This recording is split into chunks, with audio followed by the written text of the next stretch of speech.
Olá, eu sou Anderson Rodrigues dos Santos, tenho 38 anos de idade e autorizo a gravação dessa entrevista. Oi, Anderson, eu quero que você comente comigo um pouquinho qual foi a especialização que você fez. Bem, depois que eu fiz a faculdade, a graduação em Educação Física, demorei um pouco para fazer especializações, mas eu fiz duas. Eu fiz uma especialização em Atividade Física Adaptada e Saúde, para trabalhar com os grupos especiais, visto a experiência que eu tinha anteriormente.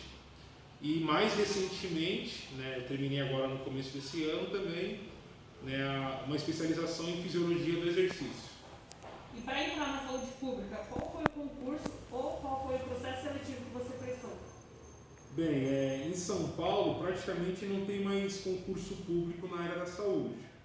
Então, geralmente o que tem ocorrido nos últimos anos é a questão das organizações sociais de saúde, ou seja, empresas da área de saúde que administram a saúde, elas entram em concorrência pelo município para poder gerir ou administrar os serviços de saúde. E então, como não tem o concurso, essas OS, que a gente chama de OS, Organização Social de Saúde, elas acabam fazendo um processo seletivo para trazer os profissionais de áreas distintas para trabalhar nos ambientes, seja nas UBSs, nos hospitais, nos centros de especializações.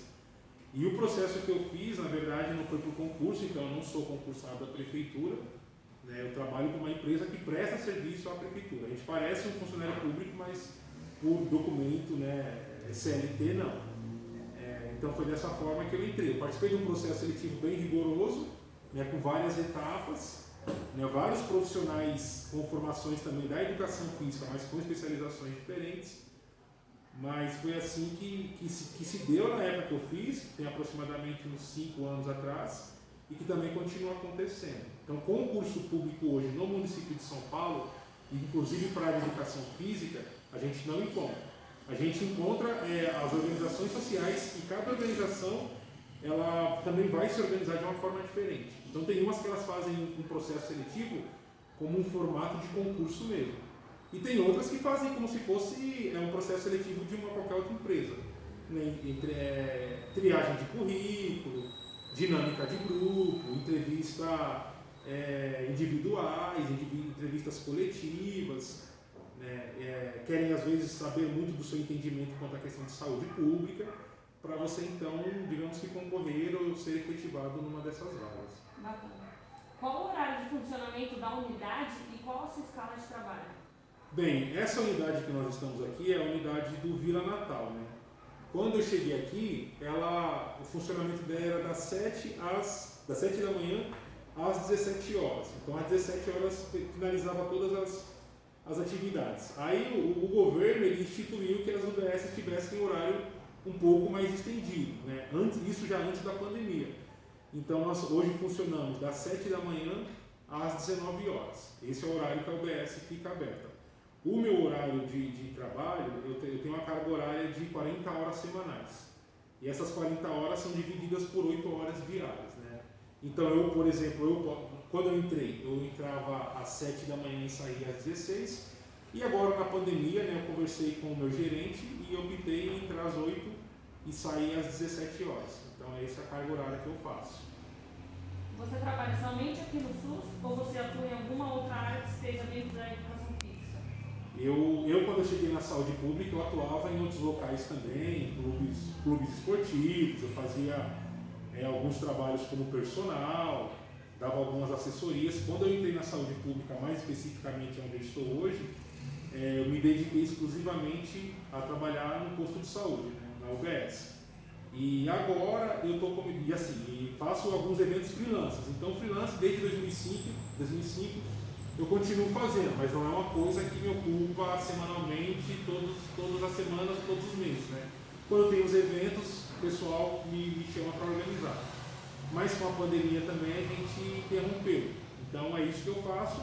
E agora, mais recentemente, eu comecei a pegar de novo algumas consultorias online para poder fazer. É isso que eu tenho feito. Parte da musculação, Isso. Quais são as suas principais atribuições profissionais no programa da Unidade da Família? Olha, as Então, eu além de ser o profissional de educação física da UBS, né, digamos assim, o responsável pela parte da promoção das práticas corporais, da atividade física, do exercício físico, a gente trabalha muito ligado com os outros profissionais também, né?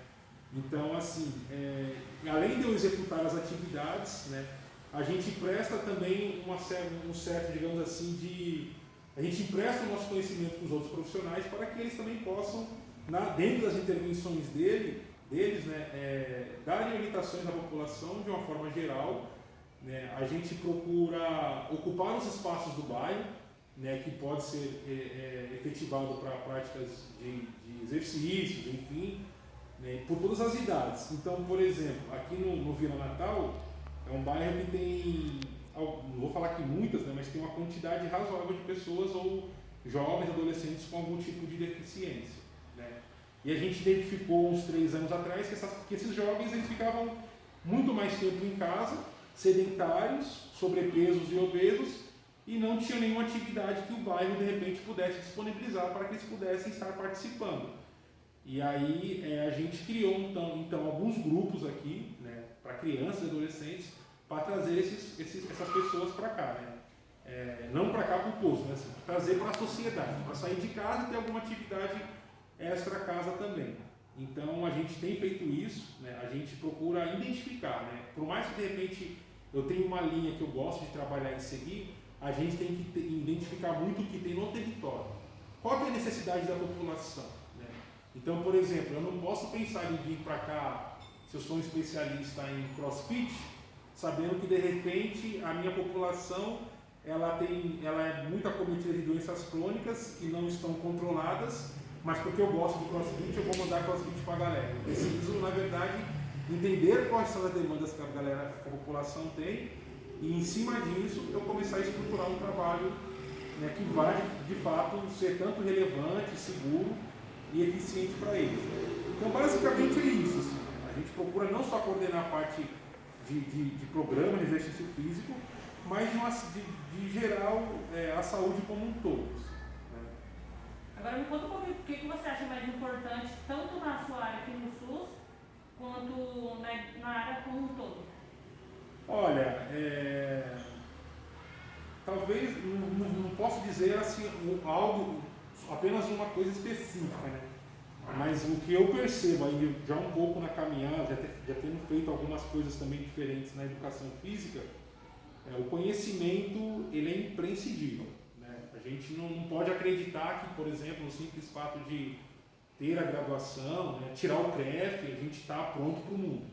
Por exemplo, eu me formei já tem um tempo e no meu tempo de graduação eu nunca ouvi falar da presença do profissional de educação física no SUS.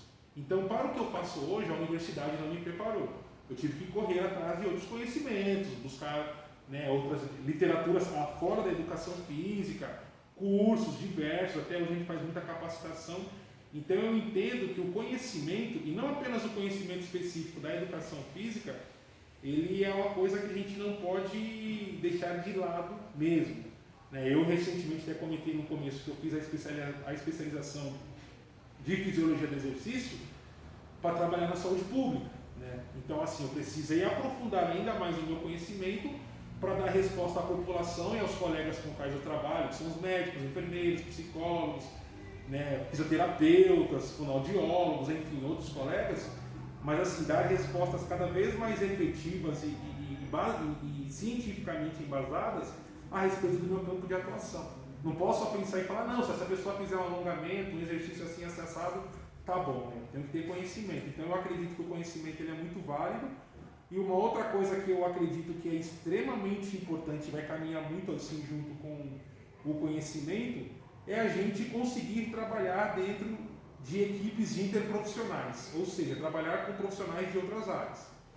Dar um outro exemplo, quando eu fiz a educação física, tinha uma guerrinha muito grande na faculdade, né? Entre a turma da educação física e da medicina, por exemplo. Acho que isso não acontece mais, né? Mas, então, a gente enxerga o outro colega como rival, né? Isso é um erro. O outro colega ele tem uma outra área de saber e vai compor com a gente. O profissional de educação física, a gente fala assim, nós somos o único profissional de saúde que promove saúde. É besteira pensar isso. A gente pode produzir saúde junto com as outras áreas. Sozinhos, impossível. Então, assim, o trabalho em equipe, né? A gente conseguir trabalhar em equipe, e trabalho em equipe não quer dizer um trabalho hierarquizado, é um trabalho na horizontalidade mesmo, né?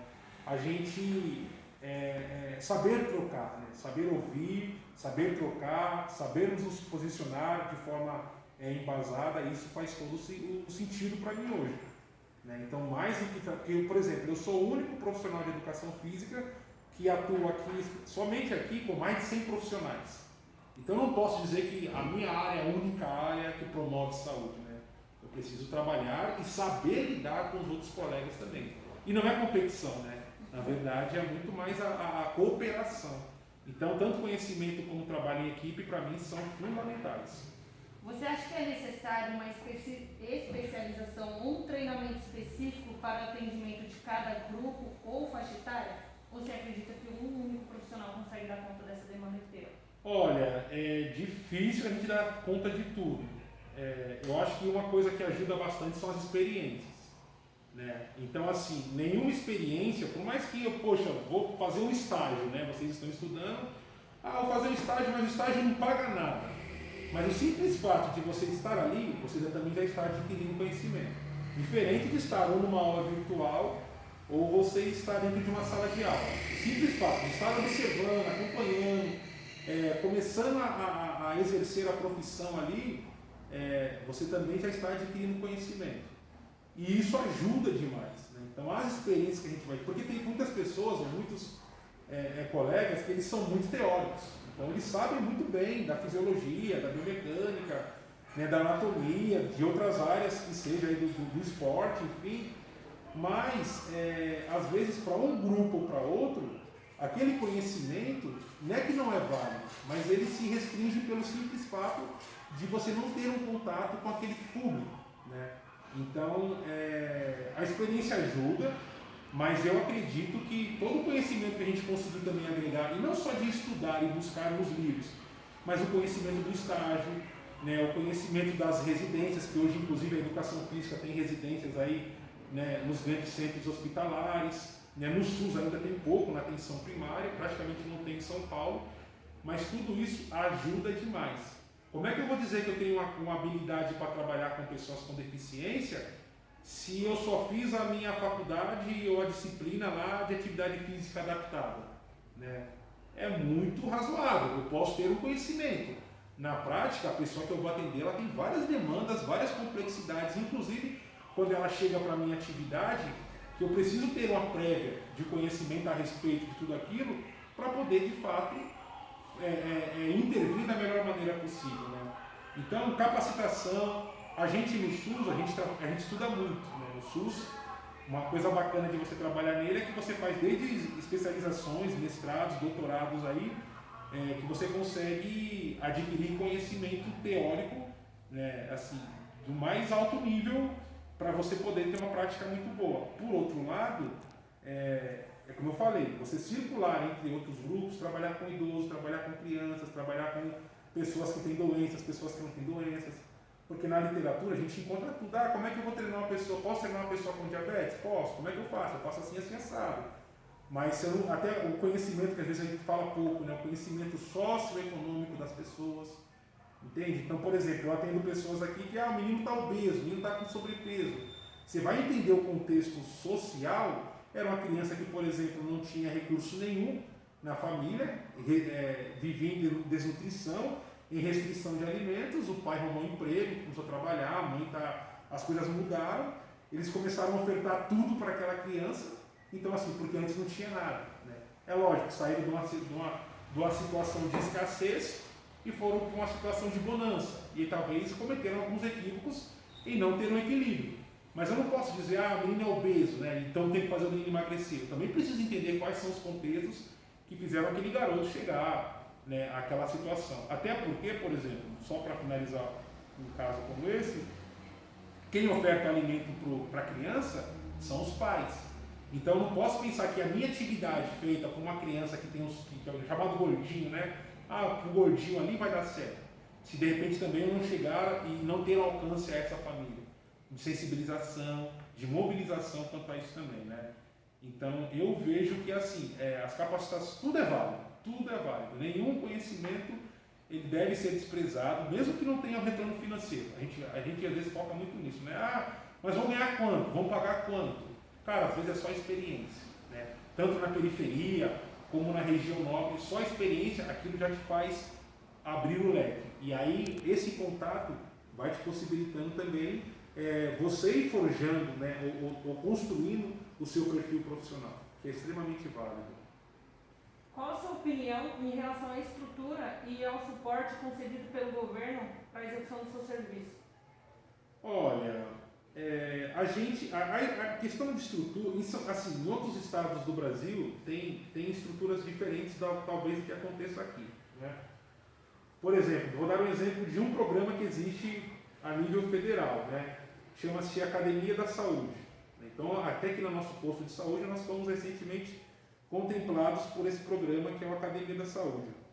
O Academia da Saúde, em São Paulo, ele acontece de uma forma. Se você for para o Nordeste, lá e subindo já para o Espírito Santo em diante, o Academia da Saúde, eles têm polos fixos, né? Então eles têm polos próprios, que é do Academia da Saúde. Aqui em São Paulo, a Academia da Saúde ele acontece de uma forma que a gente fala que é o polo similar. Ou seja, existe um serviço de saúde, a gente coloca essa placa da academia e aquele serviço vai oferecer vai oferecer práticas e programas de exercício, atividade física para a população, mas que está estritamente vinculado, por exemplo, ao UBS. Se você for para o Nordeste, esses polos são lugares fixos deles, né, assim, próprios deles. Então, por exemplo, pode ser que não esteja vinculado, não fica dentro de um posto de saúde. Então aqui, por exemplo, as pessoas passam aqui na rua, vê a placa Academia da Saúde, acham que dentro tem uma academia. Mas é só o nome do programa, que na minha opinião é um nome um pouco tanto que equivocado, porque as pessoas vão assimilar a academia de treinamento mesmo. Mas esse programa, por exemplo, ele acontece a nível nacional. Se você for para o Nordeste, você vai perceber que lá as estruturas, né, você tem material para trabalhar, né, você tem bastante recurso mesmo, né, pesos, enfim, o que for necessário, os municípios conseguem estruturando. Nós aqui em São Paulo, a gente tem que fazer uma adaptação. Então, como é que eu faço essas adaptações? Eu vejo o que eu preciso de material, né? A gente recebe uma verba, eu vejo o que eu preciso de material para fazer uma determinada atividade. Eu tenho bastante idosos, esses idosos estão caindo muito, então de repente eu quero iniciar um programa aqui de fortalecimento muscular, para evitar quedas em idosos. Se você me perguntar hoje, você tem recursos materiais para isso? Eu não tenho, né? Então, ou fica muito na criatividade do profissional, ou agora, como a gente tem também o programa, né, Academia da Saúde, e a gente recebe recursos para isso, então eu posso fazer a solicitação de compra. Eu quero comprar cadeira, eu quero comprar alguns pecinhos.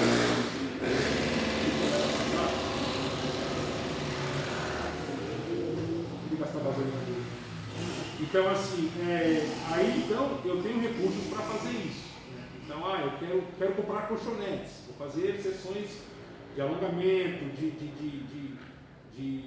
atividades no solo, e para isso eu preciso ter algum tipo de recurso.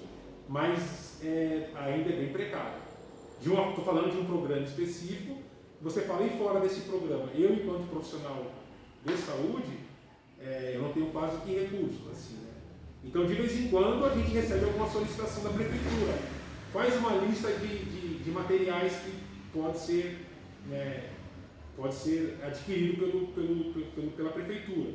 A gente faz, mas quando chega geralmente não chega o que a gente pede, né, e em pouquinho, quando chega, né, geralmente não chega o que a gente pede e em pouquíssima quantidade. Então, de recursos mesmo assim, o governo te dá recursos para trabalhar de uma forma, digamos assim, bacana, é difícil, é bem difícil mesmo, entendeu? Então a gente tem que trabalhar com os recursos que tem. Eu trabalho numa praça aqui embaixo, por exemplo, e lá ela tem um coreto, tem umas barras lá, fixas lá. Então o recurso que eu tenho, digamos, para treinar o meu grupo de adultos lá, que tinha um número razoável de pessoas, é usar minha criatividade enquanto profissional e falar, meu, então essas barras, eu consigo fazer aqui um monte de exercícios, mas é o lugar que eu utilizo. Então tem um lugar dentro do território que eu trabalho que me dá essa possibilidade. Tem colegas que nem isso não tem.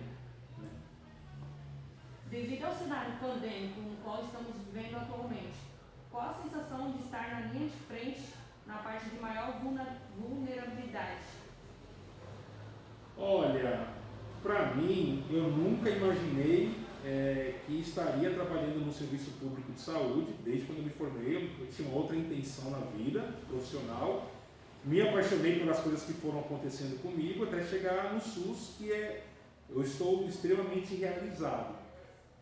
Então, trabalhar dentro do maior sistema público de saúde do mundo, né, durante a pandemia, no enfrentamento à Covid-19, não vou dizer que eu sou um herói, mas eu me sinto como um herói, né, porque a gente vê muito o pessoal falar dos médicos, enfermeiros, linha de frente.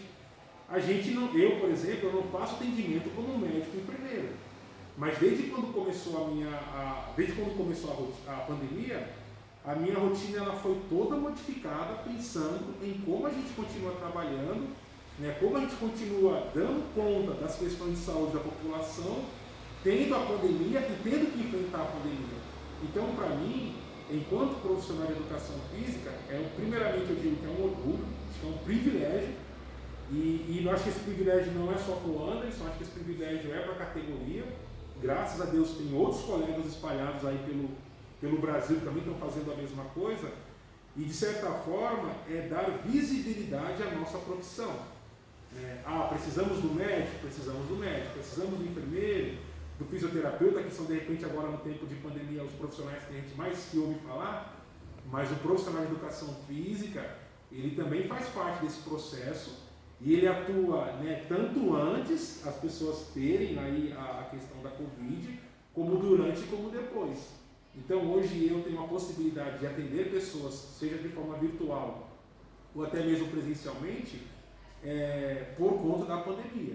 Então assim, ou pelos agravos que a pandemia trouxe, ou pela prevenção que a gente faz também. Então para mim, a gente no começo, a gente teve muito medo, né, quanto a essa questão dessa doença, que é totalmente nova no mundo, mas por outro lado, você vestir essa camisa e pensar, cara, enfrentar esse momento também é a nossa missão. Então, enquanto profissional de educação física, eu me vejo nesse papel.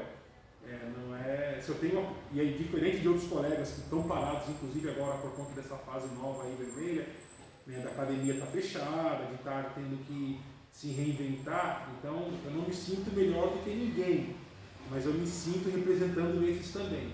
Né, de falar, olha, que bacana que a gente pode também estar envolvido. E isso dá esta visibilidade para que cada vez mais outros profissionais da nossa área também acessem o serviço público e privado de saúde. Você comentou um pouco que sua rotina foi mudada por conta da pandemia. Me conta um pouco como ela era antes da pandemia e como agora está sendo durante a pandemia. A gente tem um modo de fazer aqui na atenção básica, né? A gente tem muitas reuniões de equipe, reuniões intersetoriais, então tem toda uma dinâmica desenhada.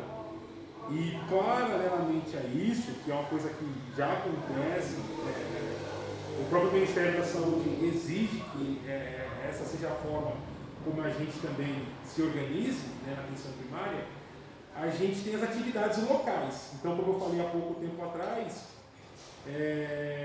a gente identifica o que tem no território, as demandas que vão surgindo, e como cada categoria, e não só cada categoria, mas em como a equipe de saúde pode se mobilizar para cuidar melhor dessas pessoas. Então a gente vai identificando o que tem e o que é preciso ser feito. Então, antes da pandemia, a minha intervenção, mais especificamente, ela ficava muito focada na promoção, né, das práticas de exercício, das práticas corporais, que é um termo que a gente usa muito no SUS, né, práticas corporais. Então ficava muito focado nisso, na questão de você promover, né, a atividade física como uma forma de cuidado, o exercício físico como uma forma de cuidar da saúde, não só vir ao posto uma vacina, tomar medicação, fazer exame periódico, mas as pessoas entenderem que o sedentarismo, né, é uma pandemia, sedentarismo, obesidade, tabagismo, são pandemias aí que têm números, né, alarmantes. É maior que o Covid. Exatamente. E, então, assim, ficava muito focado nessa questão da gente dar conta da promoção, da prevenção e também da reabilitação e cura das pessoas. Né? Então a gente atende aqui desde pessoas que têm casos muito leves, pessoas sem nenhuma doença, né? Pessoas sem comorbidade nenhuma, pessoas que são eu atendo pessoas, crianças pré-diabéticas, pré-hipertensas, até pessoas que estão em tratamento de hemodiálise, de quimioterapia, né? Fazendo tratamento de câncer, fizeram cirurgias recentes. Então, dentro do meu trabalho, isso muito junto assim, de repente, com o fisioterapeuta e com outros colegas, com os próprios médicos, a gente vai pensando um termo que a gente usa na atenção primária, na saúde pública, é o chamado PTS. O que é o PTS? É o Projeto Terapêutico Singular. Isso nada mais é do que, digamos que, montar um treino para você. Como é que eu vou montar um treino para você? Vou só montar aqui, vai lá e faz. Preciso entender sua vida, sua rotina, sua alimentação, seu sono e ver o que você também está disposto a fazer. Então, o projeto terapêutico singular nada mais é do que um plano de ação que a gente, junto com a população ou com as pessoas individuais, procura construir para a gente se cuidar. Então, eu não vou falar assim, olha, Bruno, volta para sua casa, é isso que você vai fazer, viu? E se você não fizer, vai dar ruim. Não. A gente procura entender também o que as pessoas estão dispostas e dão conta de fazer. Né? Então, o meu trabalho ficava muito nisso. Né? Então, era a gente pensar na prevenção, na promoção, na cura, na reabilitação, desde a mamãe, né, que está gestante, até o idoso, como eu já atendi aqui, idoso de 102, 103 anos de idade. Né? Então, você pensa na população como um todo. Mas eu só gosto de trabalhar com crianças. Cara, aqui você vai ver tudo. E talvez o público que você menos vai ter, não é que vai ter menos acesso, mas que você vai ter que menos colocar a sua energia, vão ser com as crianças, porque elas têm lugares de lazer, elas têm tempo de colégio, né? Tem o CCA, tem outros espaços de ocupação. Mas o idoso talvez seja um público que eu não goste muito. Mas se eu estou dentro de um território que tem muito idoso, eu preciso pensar na saúde dessa população, né? Na prevenção, na promoção, na reabilitação, na cura. E não só pensar na questão do lado físico, né?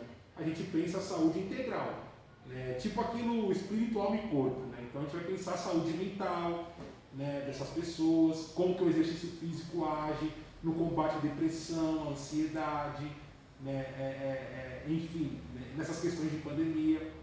Então, assim, isso era pré-pandemia. Eu cheguei a ter grupos aqui de pessoas de atender num dia só que tinham mais de 120 pessoas. Aqui na quadra próxima aqui do posto de saúde. Ginástica, 7 horas da manhã, grupão.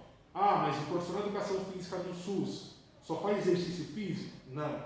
Talvez o que a gente menos vai fazer é exercício físico, porque tem outras demandas que a gente precisa fazer. A gente atende, né, indivíduo, eu atendo, hoje pessoas eu marco consulta, a pessoa vem no posto passar com um educador físico, né? É o termo que é utilizado na saúde, o educador físico. Fazia consultas compartilhadas com os outros profissionais, né? Desde o enfermeiro, ao médico, aos outros profissionais que atuam na mesma equipe que eu atuo.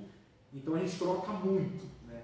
E isso a gente fazia tudo antes da pandemia. Então é um trabalho bem amplo, assim, sabe? Né? Eu chegar com a mochilinha aqui com um monte de corda, colchonete, encostei o carro, trouxe o meu equipamento, vou trabalhar. A gente faz muitas coisas, né? A gente vai para a escola, faz sensibilizações com os professores, com os alunos, tem um asilo aqui no bairro, então a gente vai também propor como cuidar melhor desses idosos que estão asilados, tem as pessoas com deficiência, tem as pessoas com transtornos mentais, como que a gente dialoga com os outros serviços de saúde, da psiquiatria, da geriatria, da reabilitação, né? Então é bem amplo mesmo, mas é sensacional, é sensacional. Então isso era basicamente, assim, poucas palavras, que a gente fazia antes da pandemia. E na pandemia mudou bastante, né? Praticamente essa questão de nós termos acesso às pessoas, ela ficou totalmente reduzida, né? O jargão que a gente começou a utilizar do fique em casa também diminuiu o nosso acesso, tanto presencialmente às pessoas, por uma questão de segurança, né, de biossegurança nossa e delas também, né, e por outro lado, por entender que essa doença nova ela chegou sem a gente ter nenhum conhecimento dela e a gente também precisava, né, ter o mínimo de conhecimento para também ter segurança do que fazer, do que podemos, do que não podemos, até onde a gente vai, como que a gente recua e por aí vai. E a minha rotina, ela, nesse aspecto do que eu fazia antes, ela se modificou praticamente uns 90%, porque o foco nesse um ano aí de pandemia foi Covid-19. Então, por exemplo, eu não atendo, né, sintomático respiratório na UBS, mas após as pessoas ou estarem suspeitas ou passarem atendimento clínico aqui, nós, da equipe multidisciplinar, a gente faz o acompanhamento, o monitoramento dessas pessoas. Se elas vão agravar a saúde, né, em poucos dias ou não, se elas vão precisar retornar para receber, né, uma nova avaliação clínica. Tem pessoas que não testei positivo, mas continuam com sintomas muito presentes, né, que parece a Covid. Então a gente faz essa orientação, então volta ao serviço público. Mas eu não quero ir aí porque aí é um risco para mim e para outras pessoas. Mas se você não está bem, a gente precisou conscientizar as pessoas quanto a isso. Tudo bem, é um risco, mas se você não está bem, a única forma de você também procurar auxílio é indo ao serviço de saúde, né?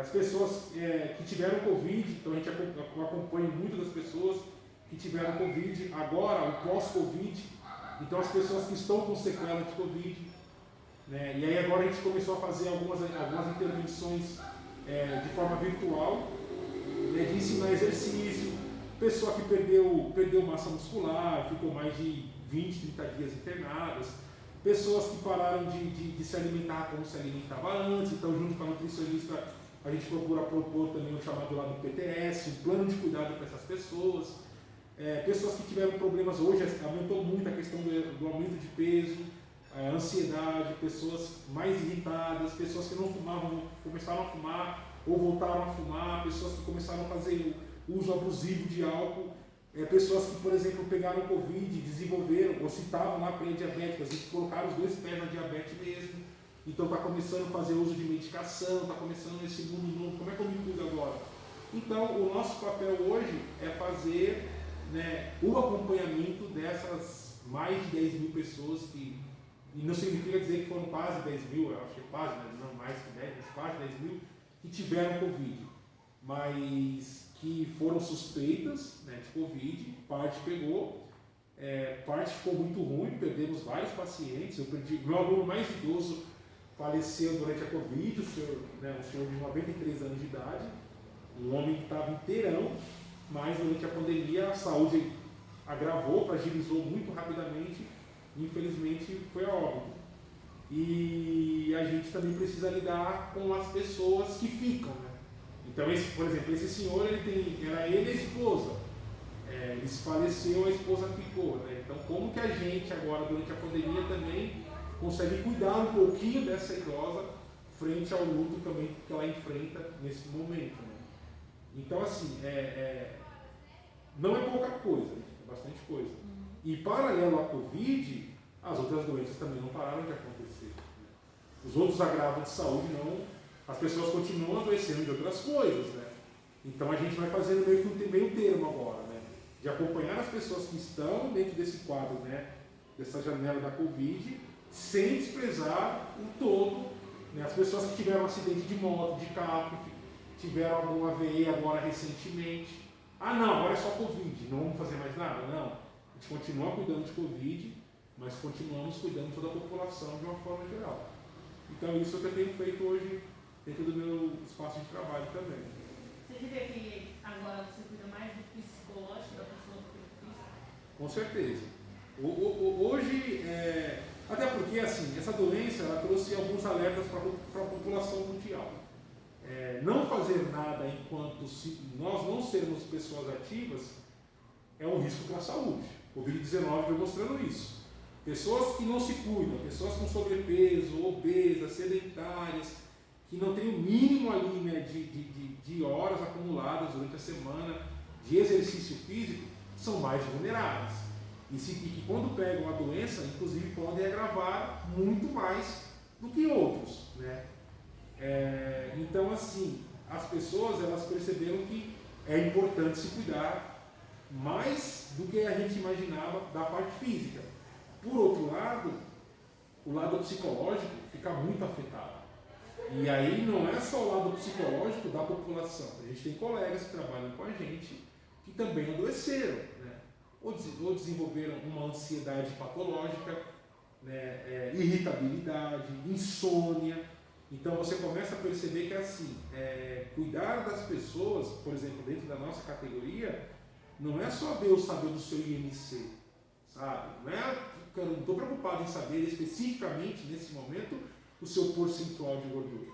Quero saber como você está bem da mente, para poder dar conta da sua vida, das coisas que você precisa fazer, das suas responsabilidades, para depois, lá na frente, minimamente, você conseguir se olhar e falar, eu também preciso me cuidar, seja da parte física, pela saúde, pela estética, pela questão do próprio processo de envelhecimento, seja pelo que for.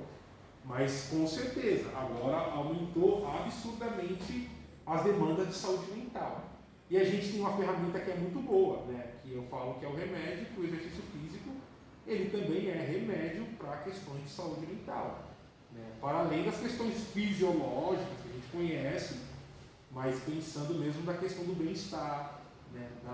Do autoconhecimento, né? da gente ter esse olhar cuidadoso quanto a nós, a gente parar, respirar, a gente prestar atenção nos gatilhos que nos fazem ou ficar mais irritados, né? Ou mais entristecidos, para não de fato deixar que essas situações nos levem a outros problemas de saúde, né? A outras patologias e doenças. Então a gente tem cuidado demais das pessoas. Tem idosos que eu atendia e que agora eu tenho feito alguns contatos por videochamada, quando é possível. E quando o idoso te vê, a primeira coisa que ele fala, ou a primeira coisa que acontece após ele falar, professor, é chorar. Porque não tem mais o contato. Professor, que saudade! Aí chora. Ou aqui mesmo no posto, quando a gente vê algumas pessoas, professor, que saudade, professor, essa doença tirou nossa liberdade, a gente não pode estar junto, não pode abraçar. Então assim, as pessoas dizem, nós estamos, o ser humano ficou mais fragilizado. Então cuidar da saúde mental se tornou algo primordial também. Primordial. Agora, em questão do preconceito estabelecido pela sociedade perante o profissional de educação física, você percebe que os pacientes ou até mesmo os colegas de trabalho das outras áreas te tratam de forma diferente ou distinta? Pegar um fôlego para respirar, para responder, né? Olha, na verdade, eu acho que esse preconceito, ele já veio comigo, sabe? Eu falei atrás que quando eu fiz a faculdade lá tinha aquelas briguinhas, né, das áreas lá, né? Educação física com a odonto, mas na minha época era muito forte com a medicina, né? A gente era conhecido lá como sub-área, o pessoal debochava muito da gente nos espaços da universidade. E eu acredito, né, pela minha experiência, que isso já carreguei comigo esse preconceito de não me identificar enquanto um profissional de saúde como os demais. Então, se você fizer um esboço, né, um desenho de qual a importância dos profissionais da saúde para a sociedade de uma forma geral, aonde é que vai estar o médico? No topo. Aonde é que vai estar, de repente, nós, os profissionais de educação física? É capaz que ainda nem apareça, né, pela sociedade. Então, por exemplo, e isso é uma coisa que, talvez, por não ser muito bem detalhada, trabalhada, explorada no campo acadêmico, na prática a gente sofre muito com isso. Então, tem pessoas, ou até colegas mesmo de profissão que estudaram, fizeram graduação comigo, e quando eu falo que eu trabalho no posto de saúde, por exemplo, né, eles me perguntam se eu mudei de área. Ah, você é enfermeiro? Né? Então, como eu tenho quase 2 metros de altura, negão alto, você é a segurança do posto?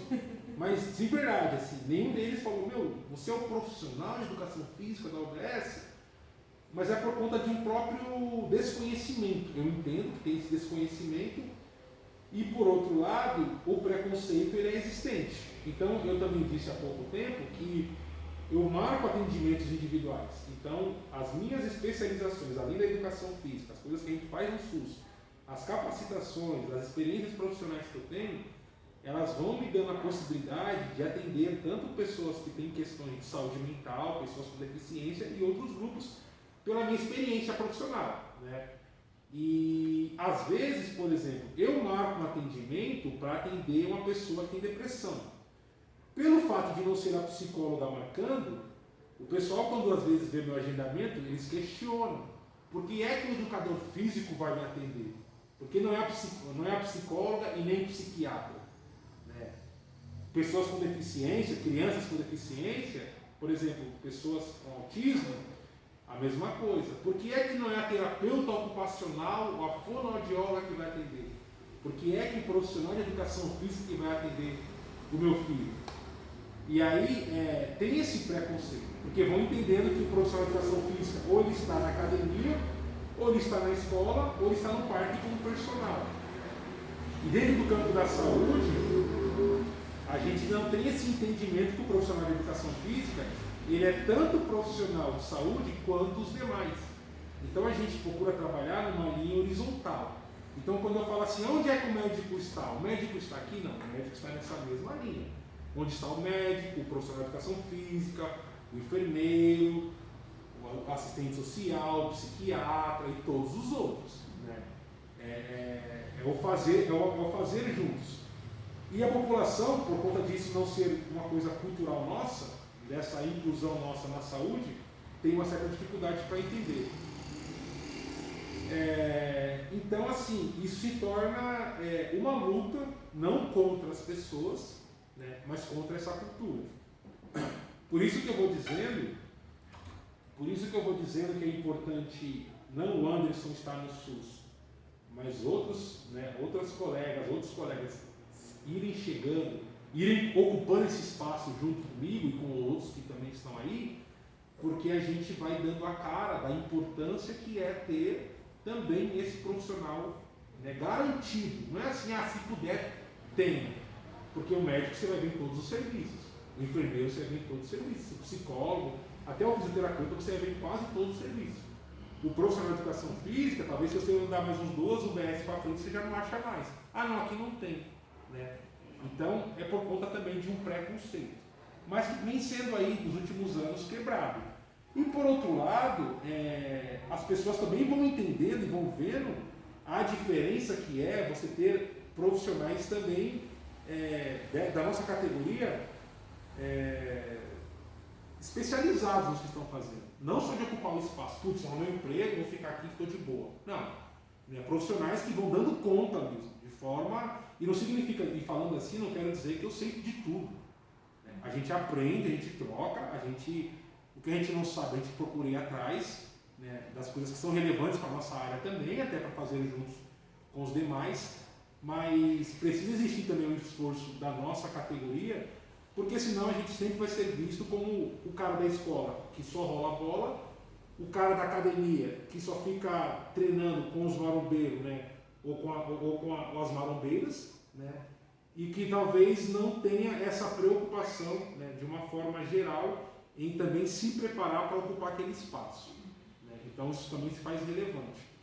E quanto à equipe, a gente tem que meio que conquistar a equipe.